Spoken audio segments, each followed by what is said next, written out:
Captain Jake Morrison stood on the bridge of the horizon, watching the massive station grow larger on the view screen.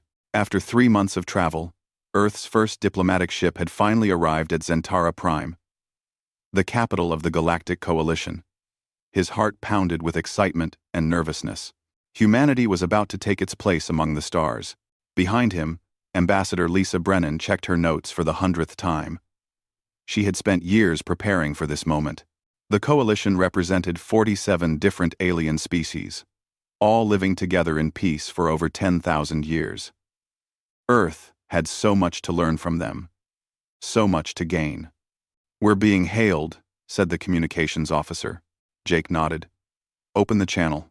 The screen filled with the image of a Valkyrie, one of the oldest and most respected species in the galaxy. Its blue-gray skin seemed to shimmer, and its 4 eyes studied them with an intensity that made Jake uncomfortable. "Human vessel Horizon, you are cleared to dock at Bay 17. The Council will see you in 3 hours." The channel closed before Jake could respond. Lisa frowned, but said nothing. They both knew this meeting would determine Earth's future. 3 hours later, Lisa stood before the council chambers. The room was enormous, with seats arranged in a circle, rising up toward a domed ceiling. Representatives from dozens of species watched her with expressions she couldn't read. At the highest point sat 5 Valkyrie elders, the true leaders of the coalition. "Ambassador Brennan," the eldest Valkyrie began, "we have reviewed your species' history and your petition to join the Galactic Coalition." Lisa's chest tightened with hope. "Thank you, honored elders. Humanity is eager to contribute to galactic society and learn from your wisdom." "Your enthusiasm is noted," another Valkyrie said, its voice cold. "However, the Council has reached a decision. Humanity is denied membership in the Coalition." The words hit Lisa like a physical blow. I don't understand. We've met all the technological requirements. Our society has been unified for 30 years. We've ended war on our planet. 30 years, the eldest Valkyrie repeated. "Your species has existed for hundreds of thousands of years, and for most of that time, you have fought amongst yourselves. You have destroyed much of your own planet. You have developed weapons capable of ending all life on Earth. Your history is written in blood." "But we've changed," Lisa protested. "We've grown. Isn't that what matters?" A Torani representative, a species known for their gentle nature, spoke up. "Ambassador, please understand. Many of us see potential in humanity, but the Council believes your species needs more time to prove it has truly changed." The eldest Valkyrie raised one long arm, silencing the Torani. "The decision is final. Humanity will be placed under quarantine for an indefinite period. You will remain in your solar system until the Council determines you are ready to join galactic society." "How long?" Lisa asked, her voice shaking. "That depends entirely on your species' behavior." Lisa wanted to argue, to plead, to make them understand. But she saw the finality in their ancient eyes. The meeting was over. 2 weeks later, Jake's ship limped back into Earth orbit. As they approached, they could see them hundreds of automated satellites forming a sphere around the entire solar system. The quarantine had already begun. Any human ship that tried to leave would be destroyed. President Ryan Carter met them at the landing pad. His face was grim. "The whole world is watching," he told Lisa, as they walked to a secure briefing room. "They want to know why we've been rejected. They want to know what happens now." Inside the room, a small group waited. Alex Hammond, director of Earth's Advanced Research Division, sat with his tablet in front of him. Megan Torres, the best engineer humanity had ever produced, leaned against the wall with her arms crossed. Several military advisors filled the other seats. Lisa delivered her report, leaving nothing out. When she finished, silence filled the room. "So we're prisoners," Megan finally said. "Locked in our own solar system like children being punished. They're afraid of us," Alex said quietly. Everyone turned to look at him. "Think about it. They've had peace for 10,000 years.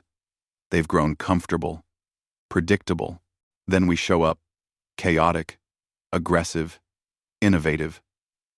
Good, Ryan said. Let them be scared. We're not going to sit here for 1,000 years hoping they'll let us out.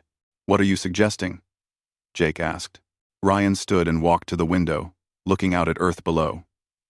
We've spent 30 years unifying our planet, advancing our technology, preparing for this moment. The galaxy doesn't want us? Fine. We'll use this time to become something they can't ignore. Alex leaned forward. I've been working on something. A proposal I call Project Exodus.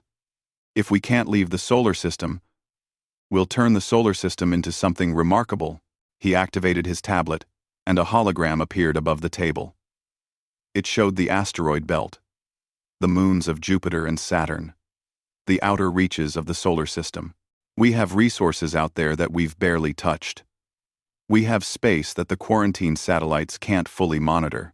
If we're careful, if we're smart, we can build an infrastructure that the coalition doesn't know exists. Hidden shipyards, Megan said, understanding dawning on her face. Manufacturing facilities. Research stations. Exactly. We use the asteroids as cover. We develop stealth technology that makes our activities invisible to their sensors. We take this prison they've built for us and turn it into our greatest advantage. Lisa shook her head. This would take decades, maybe longer. We have time, Ryan said. They've given us all the time in the world. And when we're ready, when we've built something they never expected, we'll show them what humanity can really do. Jake looked at each person in the room. He saw determination, anger, hope. You're talking about preparing for war. I'm talking about preparing for freedom, Ryan corrected. Maybe they'll let us out peacefully when they see what we've become. Maybe they won't. Either way, humanity will not be caged forever. The vote was unanimous. Project Exodus began that night. Within months, the first secret facilities were under construction in the asteroid belt. Mining ships worked around the clock, their operations hidden by advanced jamming technology that Megan's team developed. Alex recruited the best minds from every nation, every discipline. They worked in secret. Their families told they were on classified research projects. Jake took command of the first exploration mission to the outer system, mapping locations for future colonies. Lisa began the delicate work of monitoring coalition communications, learning everything she could about galactic politics and technology. And on Earth, President Carter addressed the world. He told them about the rejection, about the quarantine, but he also told them about humanity's response. They have closed us out, he said. His voice broadcast to every nation, every city, every home. They have judged us unworthy. But they have made a mistake. They have given us time to grow stronger, smarter, more united than ever before.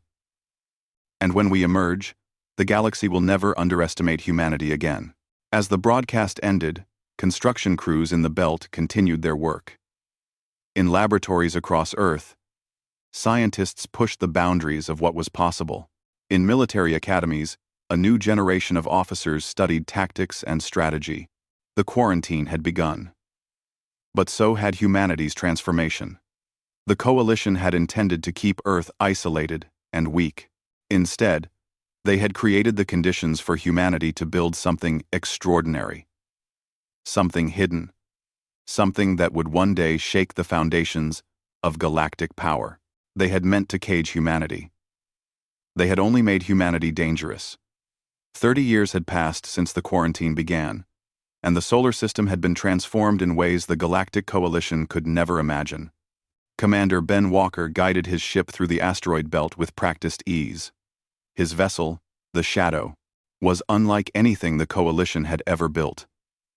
It bent light around itself, making it invisible to sensors. Its engines left no heat. Signature. To any observer, even one looking directly at it, the Shadow simply didn't exist. Coming up on Station Forge, his co-pilot said. Ben smiled as the asteroid came into view. From the outside, it looked like any other rock in the belt. But inside, hidden beneath layers of stone and metal, was one of humanity's greatest achievements. Station Forge was a shipyard capable of building 50 vessels at once. And it was just one of 20 such facilities scattered throughout the belt. The shadow slipped through a concealed entrance, and the interior revealed itself. Lights blazed across multiple levels. Thousands of workers moved between construction bays where ships in various stages of completion hung suspended. The scale was breathtaking. Never gets old, Ben muttered. He had grown up knowing only the quarantine. His father had been one of the original Project Exodus engineers, working himself to exhaustion to build the foundation of what Ben now saw. Like many of his generation, Ben had inherited both the mission and the determination to see it through. After docking, he made his way to the command center where Admiral Jake Morrison waited. The old captain looked tired but satisfied as he reviewed reports on multiple screens. Ben, good flight? Smooth as always. The new stealth coating works perfectly. Coalition satellites can't detect anything. Jake nodded. Good. Because we're about to expand operations.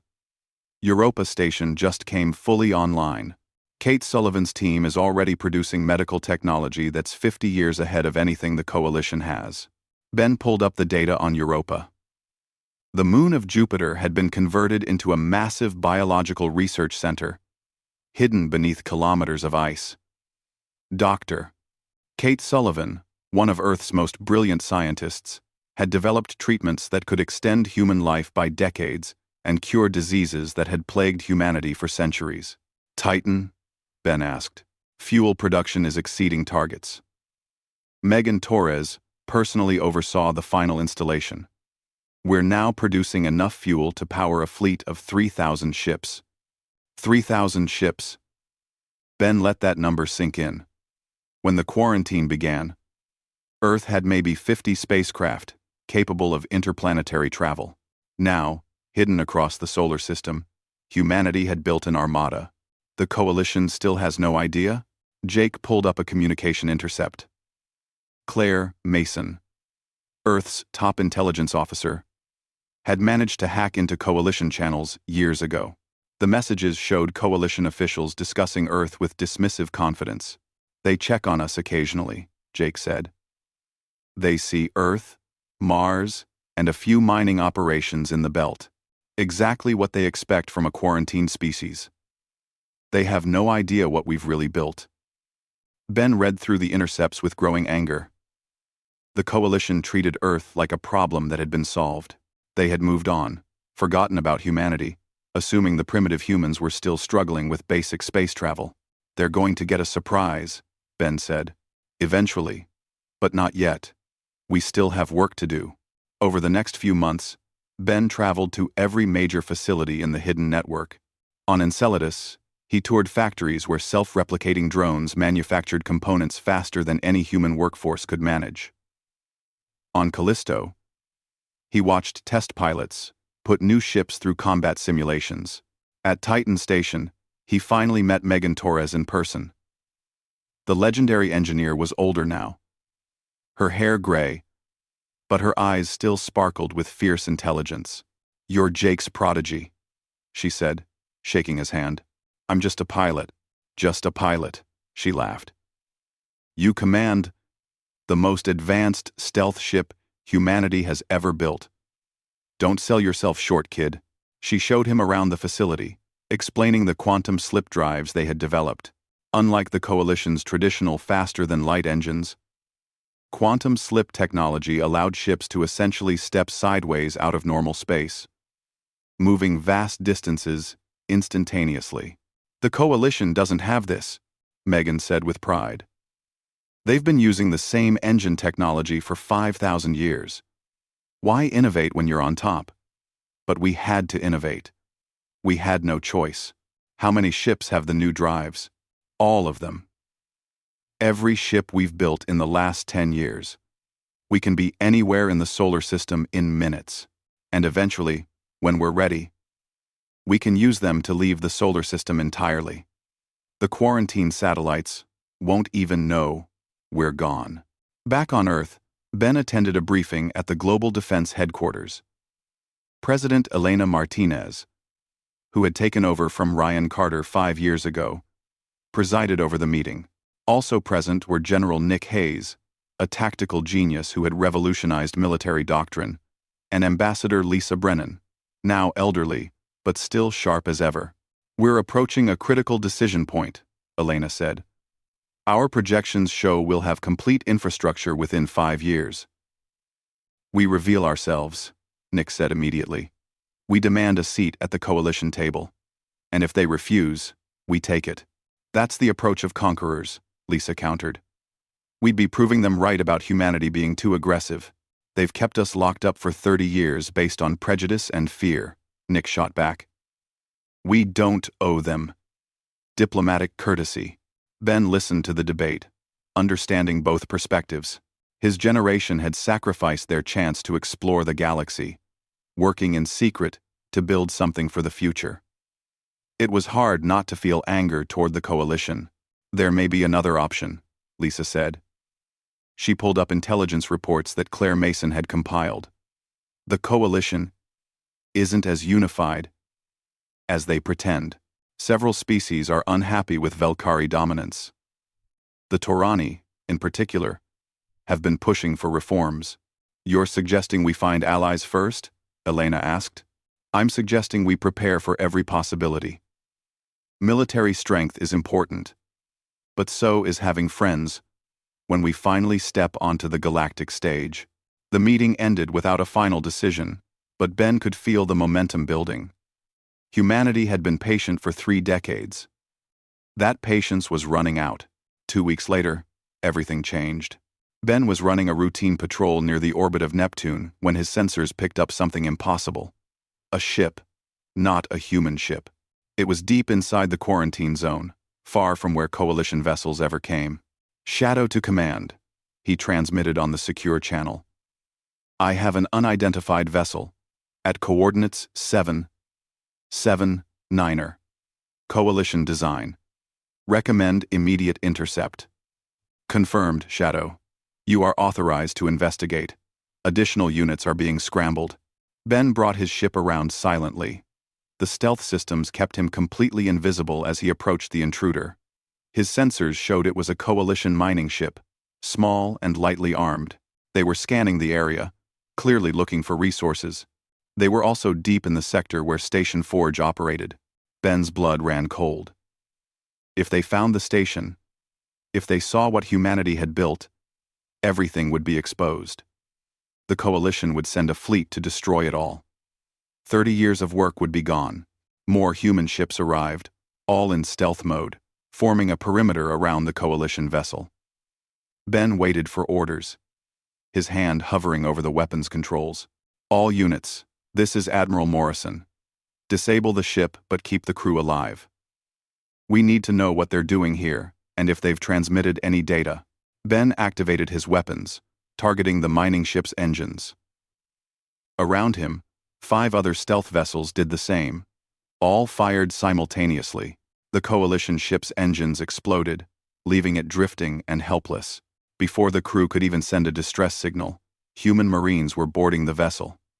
Within minutes, the situation was secured. The coalition miners were captured, their data logs seized. Admiral Jake Morrison himself arrived to inspect the situation. Ben joined him on the captured ship, watching as technicians analyzed the mining vessel's systems. "They were just exploring," Claire Mason reported after reviewing the logs. "Looking for easy resources in a sector they thought was empty. They haven't transmitted anything yet. As far as the coalition knows, this ship is still on its original course in another part of the galaxy." Jake looked at the frightened coalition crew members being held in the cargo bay. They were Torani, the same species that Lisa believed might be sympathetic to humanity.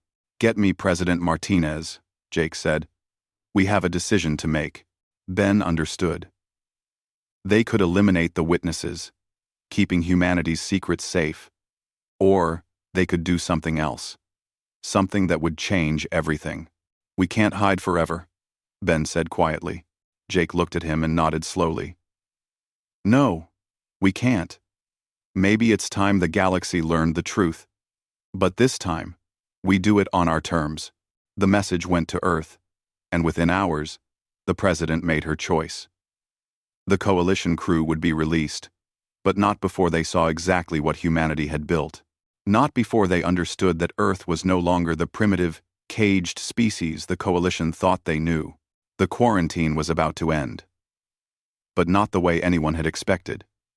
Captain Valen of the Torani mining vessel, Morning Light, had thought this assignment would be simple.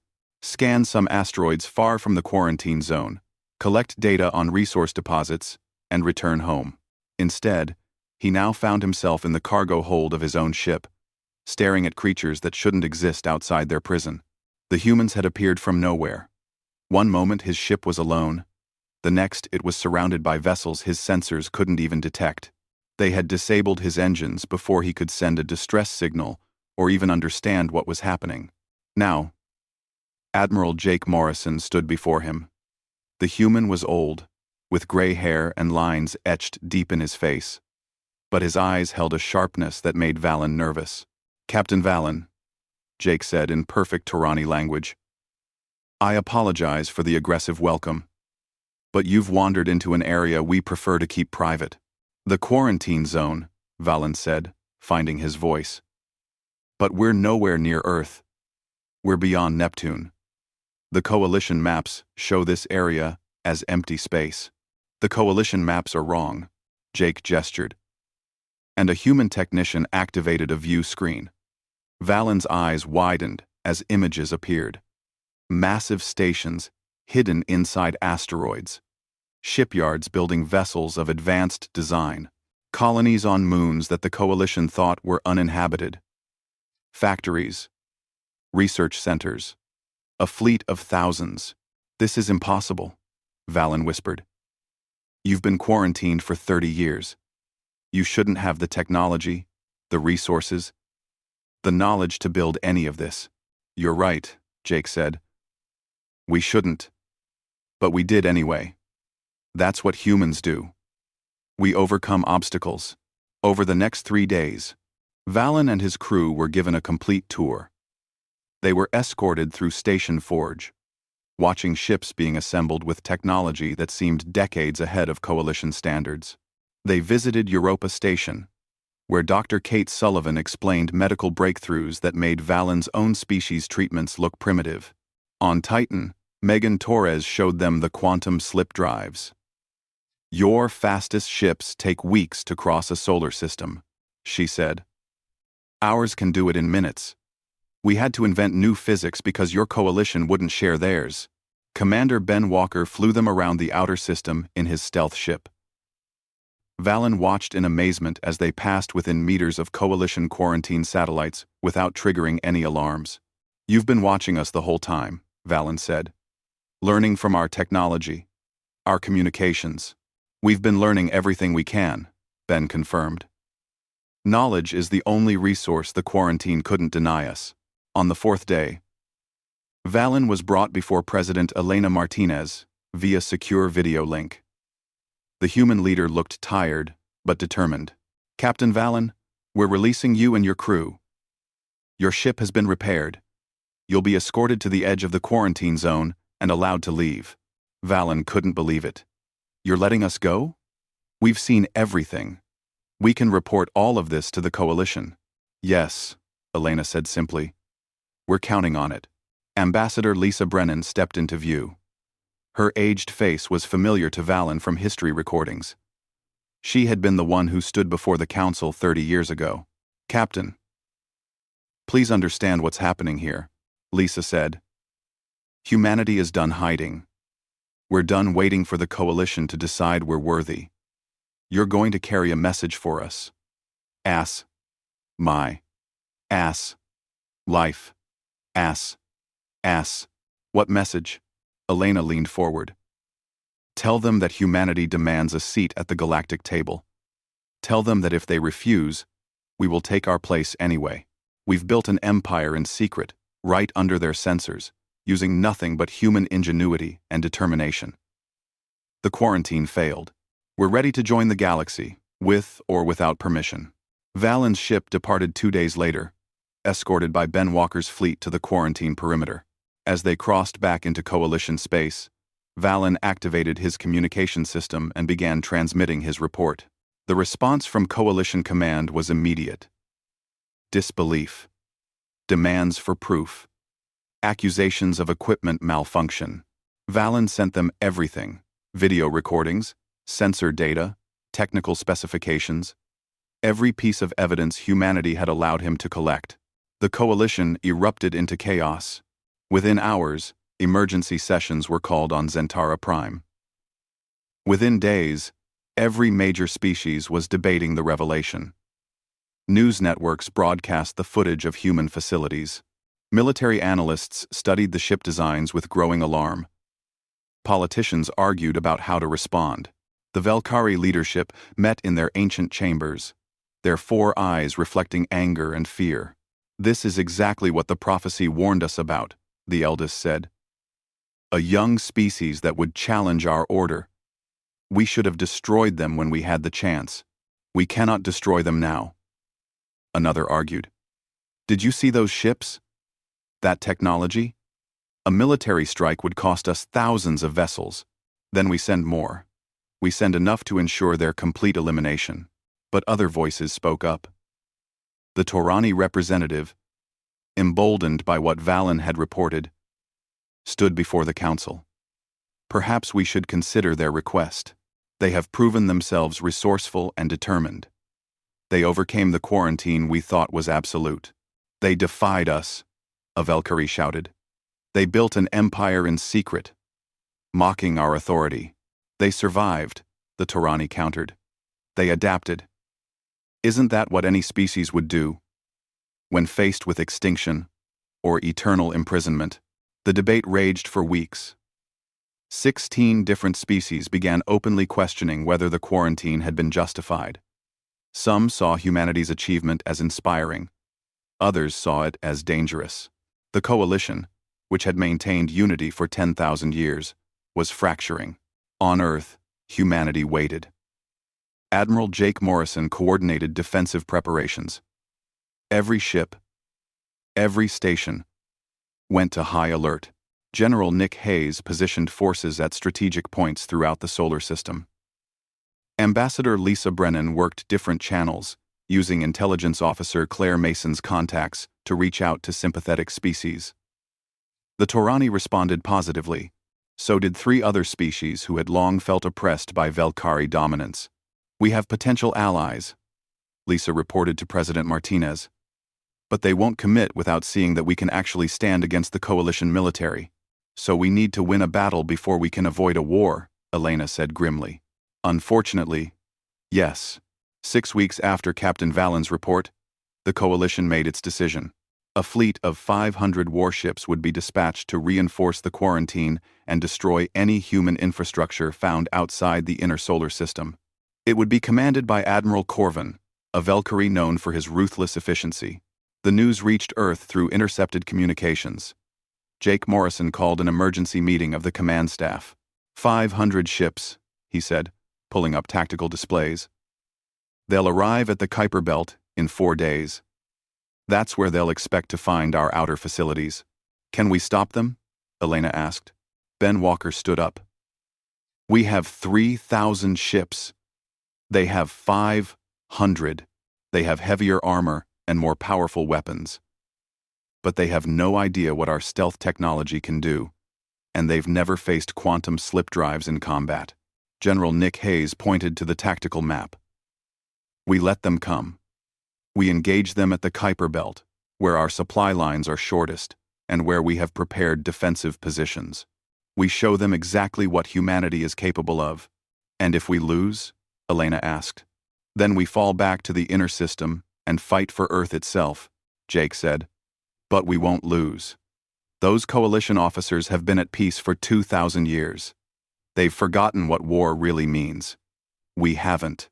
The next 4 days were tense. Across the solar system, human forces moved into position.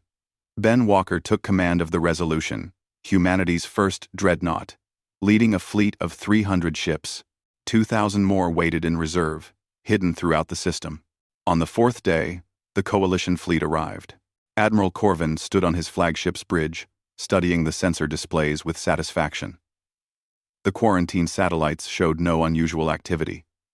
Earth and Mars appeared quiet. The humans probably didn't even know he was coming. "Begin the search pattern," he ordered. "Find their hidden facilities and destroy them. Leave nothing operational." His ships spread out across the Kuiper Belt region, scanning for any sign of human presence. For 2 hours, they found nothing. Corvin began to wonder if the Torani captain's report had been exaggerated. Then his sensors lit up with warnings. Dozens of ships appeared around his fleet, materializing from nothing as their stealth systems deactivated. Before Corvin could even give orders, they fired. The battle lasted 17 minutes. Human ships moved with impossible speed, using quantum slip drives to be everywhere at once. Their weapons, developed in complete isolation from Coalition technology, bypassed shields and tore through armor. Coalition targeting systems couldn't lock onto vessels that could bend light around themselves. Corvin's flagship took 3 hits before he could return fire. Around him, Coalition ships exploded or went dark. Systems failing, he sent distress signals, demanded reinforcements, but his communications were jammed by technology he didn't understand. When it ended, 460 Coalition ships had been destroyed or disabled. Only 40 escape pods managed to flee, carrying survivors back to Coalition space. Ben Walker's fleet had not lost a single vessel. As the human ships regrouped, Admiral Jake Morrison broadcast a message on all Coalition frequencies. His image appeared on view screens across 100 worlds. "People of the galaxy. This is Admiral Jake Morrison of Earth. Today, the Galactic Coalition sent a fleet to destroy us. They failed. They failed because they underestimated humanity. They thought the quarantine would keep us weak and primitive. Instead, it made us stronger." He paused, letting his words sink in. "We never wanted to be your enemies. We only wanted to be your equals. You tried to cage us because you feared what we might become. Now you see what we are. Not conquerors, but survivors. Not warmongers, but builders. We built an empire in the shadows, while you slept in comfort." His expression hardened. "The quarantine is over. Humanity will join the galactic community, with or without Coalition approval. Any species that wants freedom from Coalition tyranny has our support. Any species that values independence over blind obedience will find friends among humans. We are done asking for permission to exist." The broadcast ended. Across the galaxy, billions of beings watched in shock. The imprisoned species had broken free, and nothing would ever be the same. The battle footage spread across the galaxy faster than any ship could travel. On 1,000 worlds, citizens watched as humanity's hidden fleet tore through 500 Coalition warships in less than 20 minutes. The same Coalition military that had kept peace for millennia had been defeated by a species that shouldn't have been able to build a single starship. On Zentara Prime, the Velkari High Command gathered in emergency session. The chamber was filled with raised voices, accusations, and barely controlled panic. "This is impossible," one of the military commanders shouted. 500 ships destroyed by primitives who have been locked in their own solar system." The eldest Velkari raised a hand for silence. "The recordings do not lie. The humans have technology we don't understand. Stealth systems that make our sensors useless. Drive systems that allow instant positioning. Weapons that bypass our shields. They have had 30 years to innovate, while we have remained static.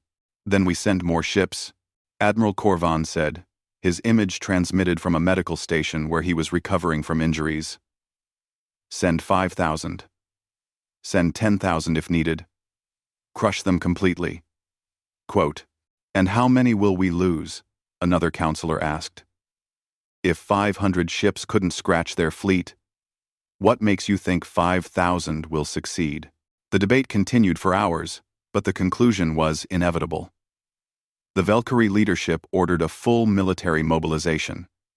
Every available warship would be called up. The largest fleet assembled in 2,000 years would be sent to Earth. But as the orders went out, something unexpected happened. Species after species refused to contribute ships. The Torani government was the first to formally decline. "We see no threat from humanity," their representative announced. They defended themselves against aggression. "We will not participate in a war of conquest." Others followed. The Dreth pulled their ships back to their home systems. The Varan refused to leave their borders. Species that had been part of the coalition for thousands of years were suddenly questioning whether the Valkyrie leadership still represented their interests. On the human ship Resolution, Commander Ben Walker reviewed the intelligence reports that Claire Mason was sending from Earth. The data showed the coalition fracturing in real time. 16 species have openly refused to support the war effort, his tactical officer reported. Another 20 are debating it. Only the Valkyrie core worlds and their closest allies are fully committed. Ben studied the numbers. So, they might field 3,000 ships instead of 5,000. Still a significant force, but not unified. Many of these species are joining because they're afraid of the Valkyrie, not because they want to fight us. Admiral Jake Morrison's face appeared on the communication screen. The old admiral looked exhausted, but determined. "Ben, we need to accelerate our timeline. The Torani have made contact. They want to meet. Secretly. They're ready to form an alliance. How many others? 3 confirmed species. Possibly 5 more. But they need proof that we can actually win against the full coalition military. They won't commit unless they believe we have a chance." Ben understood. Words were one thing. Defeating a small fleet was impressive. But the species considering rebellion needed to see that humanity could face the full might of the coalition and survive. "What's the plan?" Lisa Brennan is coordinating the diplomatic side. She'll meet with the Torani leadership in neutral space. Your job is to prepare for the main battle. General Nick Hayes is finalizing the tactical approach. The coalition fleet is 3 weeks from arrival. We need to be ready. The channel closed. Ben looked at his crew, seeing the same mixture of nervousness and determination on every face. They were going to face the largest military force ever assembled. And the fate of not just humanity, but potentially dozens of other species, depended on the outcome. Halfway across the galaxy, Ambassador Lisa Brennan stepped aboard a Torani diplomatic vessel. Despite her advanced age, she insisted on making the journey herself. Some things required a personal touch.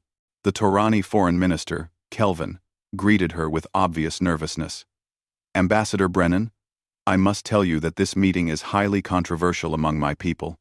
Many believe we are committing treason." "You're choosing freedom," Lisa said gently. "That's not treason. That's courage." They met in a secure conference room where representatives from 3 other species waited.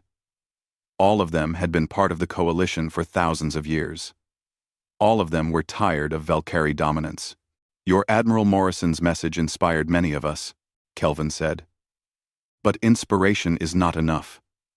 If we openly ally with humanity, and you lose, the Valkyrie will punish our worlds for generations. We need guarantees." "I can't guarantee victory," Lisa said honestly. "War is unpredictable. But I can tell you what humanity has prepared. We have 3,000 advanced warships. We have technology the coalition has never encountered. We have defensive positions throughout our solar system that have been prepared for 30 years. And most importantly, we have nothing to lose. The coalition wants to destroy us. We will fight with everything we have." She pulled up displays showing human capabilities. Not everything, but enough to make her point.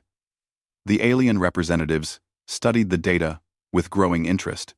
"Your quantum slip drives alone would change galactic warfare completely," one of them said.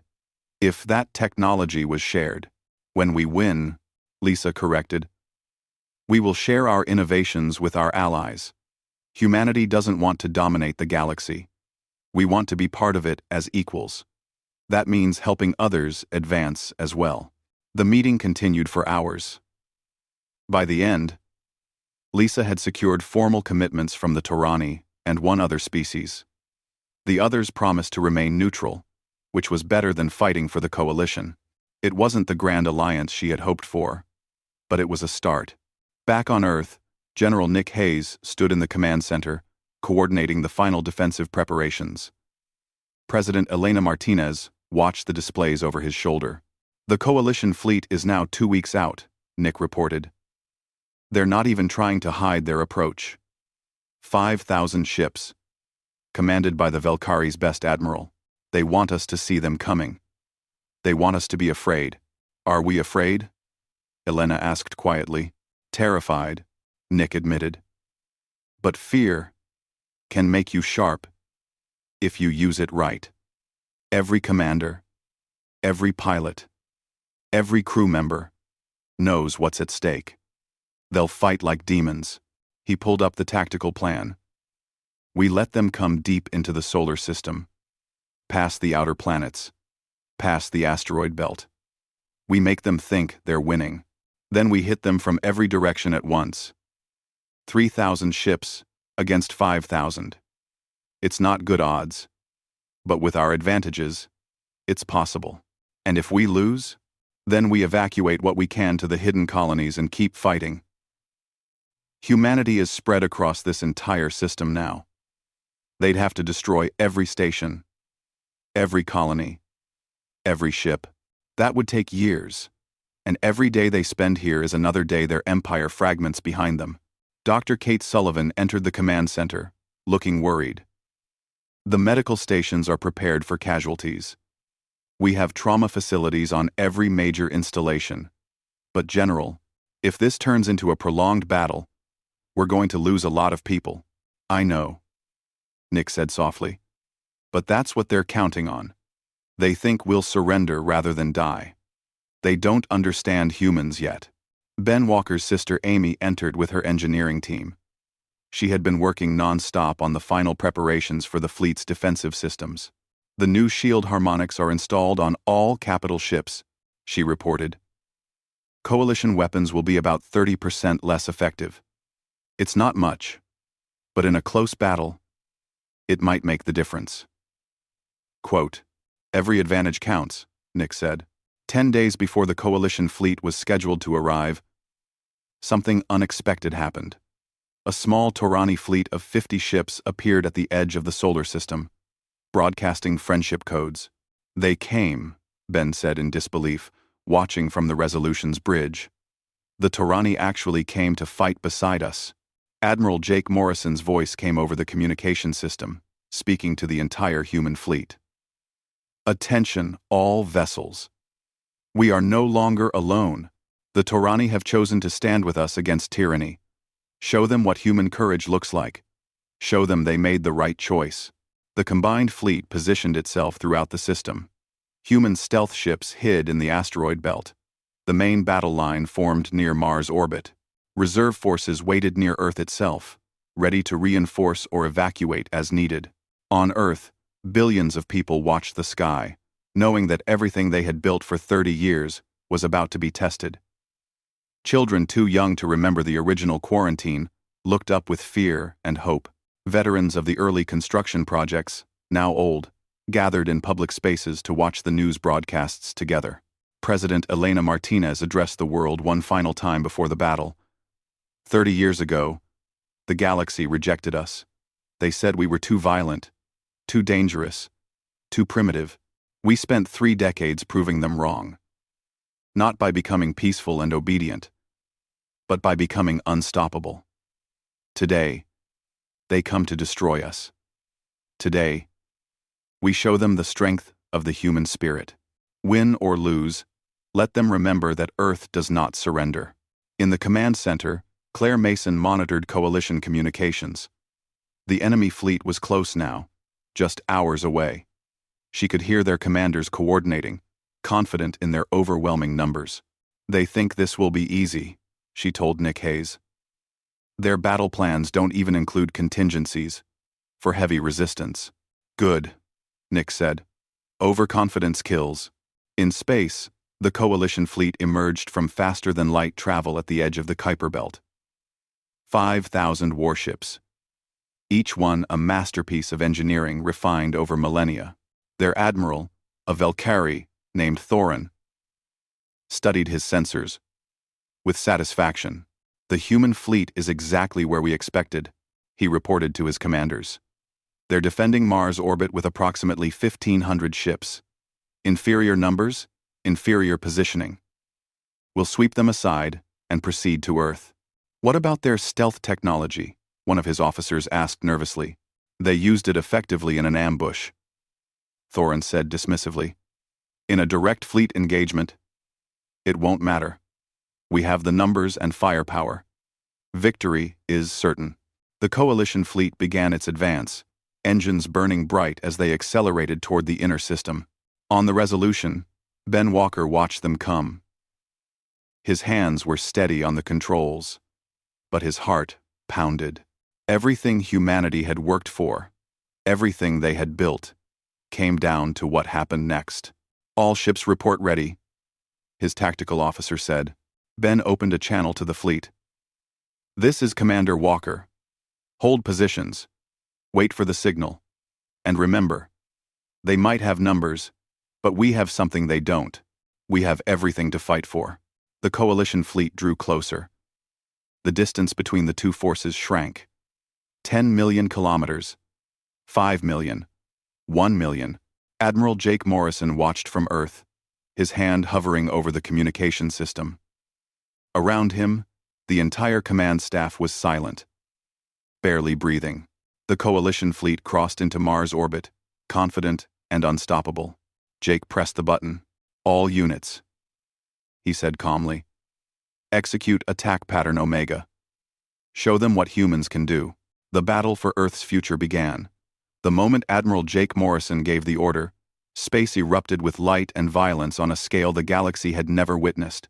From the asteroid belt, 2,000 human ships dropped their stealth systems and activated quantum slip drives. In seconds, they appeared throughout the Coalition formation, firing at point-blank range. Coalition shields, designed to stop weapons firing from a distance, were nearly useless against attacks from within their own defensive perimeter.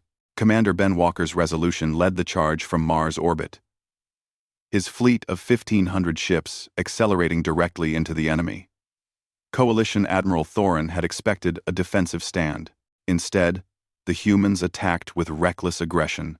They're everywhere, a Coalition officer shouted on their command channel, which Claire Mason's team was monitoring from Earth.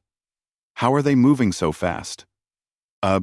Admiral Thorin tried to reorganize his formation. But the human quantum slip drives made traditional tactics useless. Every time he positioned ships to counter one threat, human vessels simply disappeared and reappeared somewhere else.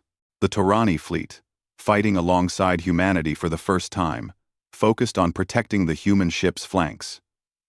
They couldn't match the speed and technology of their new allies, but their courage inspired the entire battle line. The first hour was chaos. Ships from both sides exploded in brilliant flashes. Weapons fire streaked across millions of kilometers. The Coalition had superior numbers and heavier armor, but the humans had mobility and surprise. Ben's tactical display showed the battle spreading across the entire inner solar system. Near Venus, a Coalition battle group was being torn apart by human stealth bombers that appeared, fired, and vanished before return fire could be coordinated. At Mars, the main engagement raged, with neither side gaining a clear advantage. Coalition casualties are at 30%, his tactical officer reported. But we're taking losses too. We've lost 200 ships, 200 crews. Ben pushed the thought away. He had to focus on the larger picture. On Earth, General Nick Hayes coordinated the battle from the command center. President Elena Martinez stood beside him, her face pale, as casualty reports came in. Every number represented people who had believed in humanity's future. The Coalition is adapting, Nick said. They're clustering their ships, creating overlapping fields of fire. Our quantum slip advantage is being reduced. What do? We change the game again. Nick opened a channel to Admiral Jake Morrison. Sir, recommend we activate the belt stations. Show them what we built out there. Jake nodded grimly. Do it. Throughout the asteroid belt, stations that had been hidden for 30 years revealed themselves. But these weren't just manufacturing facilities. They were fortresses, armed with weapon systems that put even capital ships to shame. The Coalition fleet suddenly found itself under fire from dozens of stationary platforms, each one protected by layers of shields and armor. Admiral Thorin tried to send ships to destroy them, but every vessel he diverted weakened his main force. The battle entered its third hour. Both sides were bleeding. The Coalition had lost over half their ships.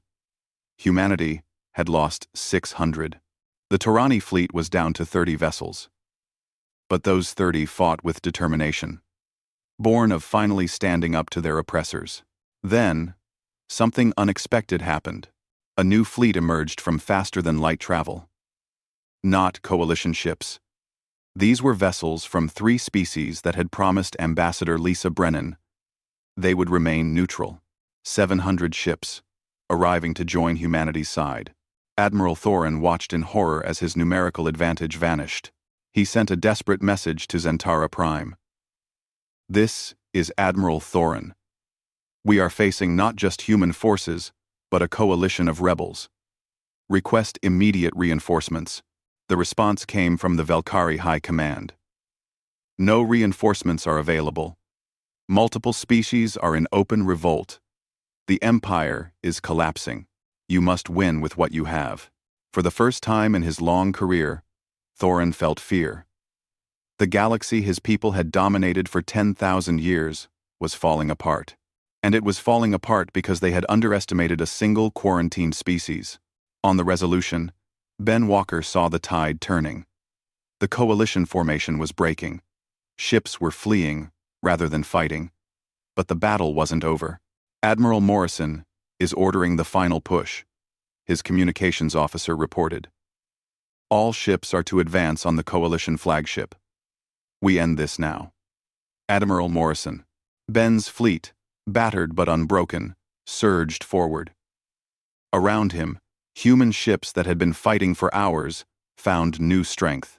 They had proven they could stand against the galaxy's greatest military power. Now they would finish it. The Coalition flagship, a massive dreadnought that had served for centuries, tried to withdraw. But quantum slip drives allowed human ships to cut off every escape route. Within minutes, the flagship was surrounded by hundreds of human vessels. Admiral Thorin, Jake Morrison's voice broadcast directly to the Coalition commander. You have lost. Surrender your fleet, and we will spare your crews. Continue fighting, and we will destroy every remaining ship. Thorin looked at his tactical display. Over 4,000 Coalition ships destroyed or disabled. His flagship was damaged, weapon systems failing, engines crippled. Around him, what remained of his fleet was scattered and demoralized. I surrender, he said quietly. Across the solar system, Coalition ships powered down their weapons. The battle was over. Humanity had won, but even as crews celebrated, Admiral Jake Morrison knew the real work was just beginning. The Coalition wasn't just defeated militarily. It was fragmenting politically. Species across the galaxy were declaring independence, refusing to recognize Velkari authority. 3 weeks later, representatives from 89 different species gathered at a neutral station to discuss the future. The Coalition Council chamber at Zentara Prime sat empty, abandoned by species who no longer accepted its authority. Ambassador Lisa Brennan, despite her age and exhaustion, led the Earth delegation. President Elena Martinez had offered to go herself, but Lisa had insisted. I was there when they rejected us, she had said. I want to be there when we build something better. The conference lasted for weeks. Every species had grievances, demands, fears. The Velkari, humbled by defeat, were forced to participate as equals rather than rulers. The Torani spoke passionately about the need for mutual respect. Other species debated everything from trade routes to military protocols. But slowly, through compromise and debate, something new emerged. Not a coalition ruled by the strong, but a commonwealth, where every species had a voice. The Galactic Commonwealth, it was called. And at Lisa's insistence, it was founded on principles that sounded very human. Freedom, equality, and the right of every species to determine its own future. The Valkyrie elders, including the one who had originally quarantined humanity, met with Lisa privately during a break in negotiations. "You have destroyed everything we built," the eldest said, but there was no anger in its voice, only weariness. "We destroyed a system that kept most species as subjects rather than partners," Lisa replied. "What we're building now will last longer because it's based on willing cooperation, not enforced obedience. And if we had simply let you join peacefully 30 years ago," Lisa smiled, "then maybe none of this would have been necessary. Or maybe it was always necessary. Maybe the galaxy needed someone to shake things up. I'd like to think that's humanity's role, not to conquer, but to challenge the status quo when it becomes unjust." The Commonwealth Charter was signed 2 months after the battle. Every species that chose to join did so as an equal member. Military forces were restructured as a true defense force, not a tool of dominance. Technology sharing was mandated, ensuring that no species could hoard advances the way the Coalition had. Commander Ben Walker, now a hero across dozens of worlds, chose an unexpected path. Instead of continuing his military career, he accepted an appointment as Earth's ambassador to the Torani homeworld. "I've fought enough," he told Admiral Jake Morrison. "Time to build bridges instead." Dr. Kate Sullivan's medical advances were immediately shared with every Commonwealth species. Diseases that had plagued some civilizations for centuries were cured within years. Life expectancy increased across the galaxy. She won awards from species that had once supported humanity's quarantine. General Nick Hayes took command of the new Commonwealth Defense Force, working with officers from 89 different species to create integrated tactical doctrines. His aggressive strategies, once seen as too human, became standard training for all Commonwealth military personnel. Megan Torres, the engineer who had designed so much of humanity's hidden infrastructure, led the effort to upgrade Commonwealth ships with quantum slip drives and advanced stealth systems. "If we're going to share the galaxy," she said, "we might as well make sure everyone can defend themselves properly." Admiral Jake Morrison finally retired, returning to Earth for the first time in months. He stood at the ceremony where the last quarantine satellite was dismantled, its components recycled into a memorial for those who had died defending humanity's freedom. President Elena Martinez gave a speech at the ceremony. 30 years ago, they told us we were unworthy. They locked us away, expecting us to remain primitive and isolated. Instead, we built an empire in secret. We developed technology they couldn't imagine. We created alliances they thought impossible. And when they came to destroy us, we showed them what human determination really means. She paused, looking out at the crowd of millions who had gathered to watch. But the greatest thing we did wasn't building ships or winning battles. It was proving that humanity's strength comes not from weapons, but from our refusal to accept injustice. We didn't just free ourselves, we freed half the galaxy. And now we have a responsibility to help build something better than what came before. That evening, Jake Morrison stood in his home, looking up at stars that were finally, truly accessible. A message came through from Ben Walker, transmitted from the Torani homeworld. "Admiral, you should see this place. 3 moons, purple skies, and the Torani are the friendliest people I've ever met. They're already talking about joint colonies, cultural exchanges, the whole thing. This is what we fought for." Jake smiled. For 30 years, he had helped build humanity's hidden empire. He had led fleets into battle. He had made decisions that cost thousands of lives. And now, finally, It had all led to this, a galaxy where species worked together as equals, where no one was caged for being different, where the future was open to everyone. A young child, maybe 7 years old, approached him in the gathering dusk. She looked up with wide eyes. "Are you really Admiral Morrison? The one from the battle?" "I am," Jake said gently. "My teacher says you saved humanity, that you beat the whole galaxy." Jake knelt down to her level. "I helped, but a lot of people saved humanity. Engineers, scientists, pilots, soldiers, diplomats, your parents and grandparents who worked in secret stations for years. The people who believed we could be more than what others said we were. Why did they lock us away? Because they were afraid. They thought we were too dangerous to join them. But we weren't." Jake considered the question. "We were dangerous. We still are. But being dangerous isn't the same as being evil. Sometimes, the most dangerous thing in the galaxy is someone who refuses to accept limitations, who looks at impossible situations and finds a way through. That's what humans are. And now, instead of using that to conquer, we're using it to build." The child thought about that, then smiled. "I want to be a ship captain someday. Like you. Then study hard," Jake said. "The galaxy is open now. Who knows what you'll discover out there?"